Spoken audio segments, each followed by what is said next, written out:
ഏവർക്കും അച്ചായൻസ് ഫാമിലി കിച്ചണിലേക്ക് സ്വാഗതം. ഇന്ന് നമുക്ക് റവയും പാലും ഉപയോഗിച്ച് ഒരു അടിപൊളി മധുരപലഹാരം ഉണ്ടാക്കി നോക്കാം. റവ കേക്ക് എന്ന് വേണമെങ്കിൽ നമുക്കതിനെ വിളിക്കാം. ഒരു കേക്കിൻ്റെ ഷേപ്പിൽ അത് ഉണ്ടാക്കിയെടുത്താൽ റവ കേക്ക് എന്ന് വിളിക്കാം. അപ്പോൾ അത് ഉണ്ടാക്കിയെടുക്കുന്നത് വളരെ എളുപ്പമുള്ള കാര്യമാണ്. അധികം ഇൻഗ്രീഡിയൻസ് ഒന്നും വേണ്ട.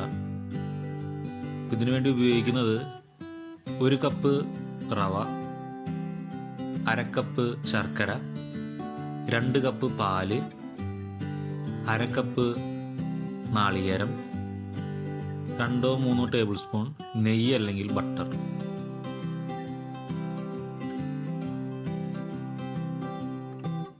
ആദ്യം നമുക്ക് ശർക്കര നീരാക്കിയെടുക്കാം. ശർക്കര നീരുണ്ടാക്കിയെടുക്കണം. അതിനുവേണ്ടി ഒരു പാത്രം അടുപ്പത്ത് വെച്ച് അതിലേക്ക് ശർക്കര ഇട്ട് ഒരു അല്പം വെള്ളം ഒഴിച്ച് ചൂടാക്കി നീരാക്കി എടുക്കുക. അതിനുശേഷം അത് മാറ്റി വെച്ച് ഒരു ഫ്രൈയിങ് പാൻ അല്ലെങ്കിൽ നോൺ സ്റ്റിക്ക് പാത്രം അടുപ്പത്ത് വെച്ച് അതിലേക്ക് ഒരു 2 ടേബിൾ സ്പൂൺ നെയ്യ് അല്ലെങ്കിൽ ബട്ടർ ഇട്ട് അതിലോട്ട് റവ ഇട്ട് ഇളക്കുക. ഒരു 5-6 മിനിറ്റ് റവ ഒരു മീഡിയം ഫ്ലെയിമിലിട്ട് ഇളക്കി ഒന്ന് റോസ്റ്റ് ചെയ്തെടുക്കുക.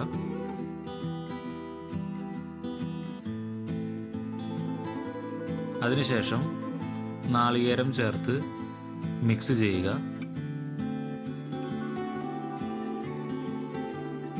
അതിനുശേഷം നമ്മൾ ഉരുക്കി വെച്ച ശർക്കര നീര് ഒഴിച്ച് നല്ലവണ്ണം മിക്സ് ചെയ്യുക.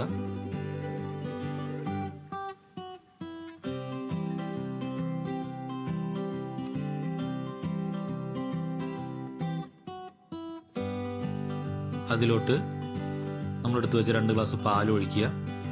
എന്നിട്ട് ഒരു ലോ ഫ്ലെയിമിൽ വെച്ച് നല്ലവണ്ണം ഇളക്കി പാല് വറ്റി സൈഡിൽ നിന്ന് വിട്ടുവരുന്ന പരുവത്തിൽ ആകുന്നത് വരെ ഇളക്കിക്കൊണ്ടിരിക്കുക.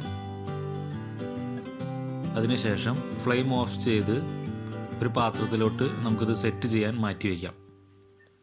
നാം എടുക്കുന്ന പാത്രത്തിൽ അല്പം നെയ്യ് അല്ലെങ്കിൽ ബട്ടർ പുരട്ടണം, അല്ലെങ്കിൽ അത് വിട്ടുപോരാൻ ബുദ്ധിമുട്ടായിരിക്കും. അങ്ങനെ നമ്മുടെ റവ കേക്ക് തയ്യാറായിട്ടുണ്ട്.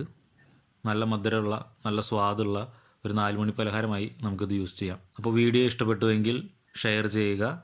സബ്സ്ക്രൈബ് ചെയ്യാൻ ആരെങ്കിലും മറന്നു പോയിട്ടുണ്ടെങ്കിൽ സബ്സ്ക്രൈബ് ചെയ്യുക. താങ്ക്